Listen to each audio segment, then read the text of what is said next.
And with that, let's go right into this week's segment with Brother Stephen L. Harrison. Will the real Thomas Hart Benton please stand up? Are you familiar with the name Thomas Hart Benton? Have you ever wondered if he was a Freemason? The answer may surprise you. It's yes, yes, and no. My own introduction to Thomas Hart Benton was most disruptive. As a college student, I had never heard the name until I took one of those oh-so-personalized classes with about 100 students held in a large lecture hall. At least this particular lecture hall is less sterile than most. In place of the standard invisible beige walls, several interesting Thomas Hart Benton murals surround the room. The seats are comfortable, the setting is nice, and by all standards, it should be a fine place to ignore the lecturer and worry about the upcoming midterm you know in advance you won't study for. Instead, it is, for most, an uncomfortable setting and is, in fact, one of the most notorious rooms in the state. Why? Clearly visible from any seat in the room, the front panel depicts a Ku Klux Klan cross burning. Try concentrating with that staring you in the face. So just who was Thomas Hart Benton? Without the common use of that rather distinctive middle name, Thomas Benton would not be very unique at all.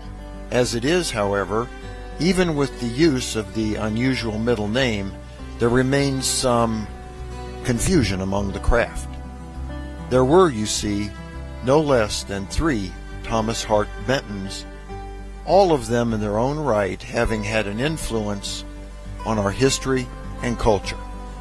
Missouri's first senator, Thomas Hart Benton, who lived from 1782 to 1858, was the son of Jesse B. Benton and Ann Gooch. Her mother's maiden name was Hart, from which Thomas received his middle name. None other than Andrew Jackson brought Benton into Masonry.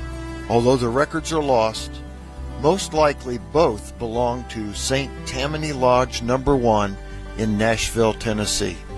The two men had a falling out during which Benton shot Jackson, but later they reconciled. Benton served 30 years in the Senate. He lost the 1850 race as a result of his strong abolitionist position in a pro-slavery state. For this unyielding and courageous stance, John F. Kennedy selected Benton as one of 8 men worthy of inclusion in his heralded book, Profiles in Courage. Benton's brother Samuel married Catherine Grundy. One of their twin sons, Thomas Hart Benton, who lived from 1816 to 1879, was a Union Civil War general.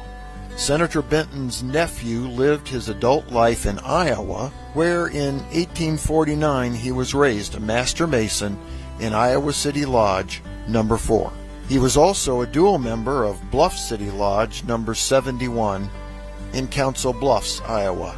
He became Iowa's Grand Master in 1860 and served for 2 years. As a Union general, he ordered federal troops to guard Confederate General Albert Pike's home in Little Rock, Arkansas, saving Pike's priceless Masonic library. Thomas Hart Benton, who lived from 1889 to 1975, was a great-grandnephew of Senator Benton, descended from the senator's brother Nathaniel. He was a contemporary American artist known for stylized paintings of the Midwest. One of his most well-known paintings depicts the conquest of the West and frames the entrance to the Harry S. Truman Presidential Library in Independence, Missouri. A United States postage stamp also featured part of this mural. Thomas Hart Benton, the artist, was not a Freemason. He was also not a supporter of the Klan. He was, however, an advocate of unvarnished history, which is why he included the cross burning in his work. Amid controversy, his KKK mural still survives in Indiana University, Woodburn Hall, room 100, where administrators have left it for its historic value. 3 Thomas Hart Bentons, 2 Freemasons. I guess 2 out of 3 ain't bad. For the Whence Came You podcast, this is Steve Harrison with the Masonic Minute.